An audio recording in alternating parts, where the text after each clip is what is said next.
Us. I want to talk about Seiza. Seiza meaning the kneeling that the Japanese do and what we do when we finish a class.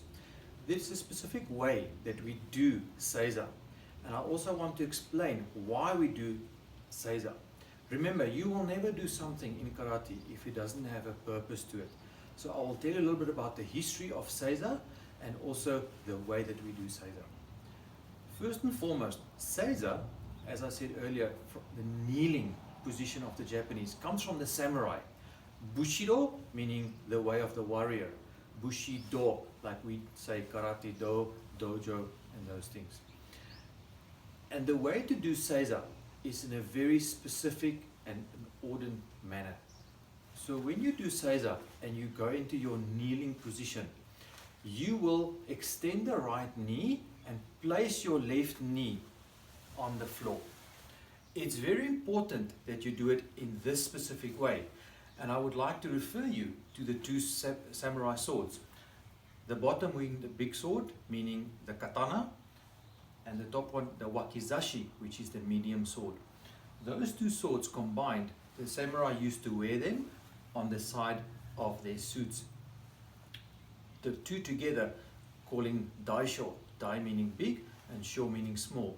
You will recall we say kanku dai meaning big, goju shu sho meaning small. The sho part meaning sho, small, and the dai part, dai meaning big. So think of the two swords hanging on the side like this. When the samurai used to go down into Seiza, they will bend this leg and put this knee down first. This is in preparation and to be on guard, to very quickly grab access of one of the two swords to defend or to do a strike if they're very vulnerable in going down in this position. And that is the way that we do it like this, and the reason why we do it.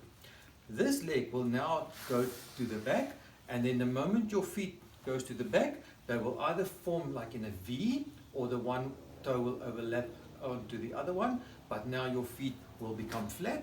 And then important to keep your posture. In Budo Karate, we keep our posture like this in preparation for to have good awareness. Again, referring to the samurai, if you have a slouch attitude like this, you will not be aware to be able to do an attack. So we're sitting very nicely with our posture in a straight line like this.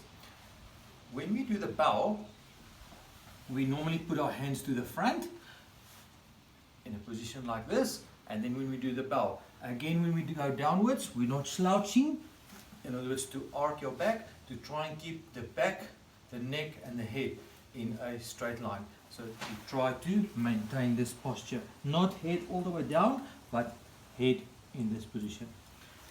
When we come up, sitting upright again in this position. Normally we will say the 5 maxims once we've done the bow to the front, Shomani Rei, and those maxims I've covered in a different lesson already. You can go and have a look at those.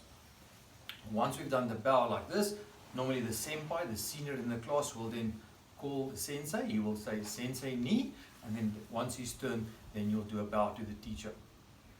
The standing up part is as important as the kneeling down part. You will do the exact same procedure going upwards. So again, the right leg will go upwards. This is important, the way that you stand up. So to keep your posture as well. So you'll do it in a few stages. So this will be stage number 1. Stage number 2, have your right leg to the front, thinking of grabbing the sword, again to draw the sword in case of an attack or defense. And then in one small motion and one straight motion, you will then standing up again.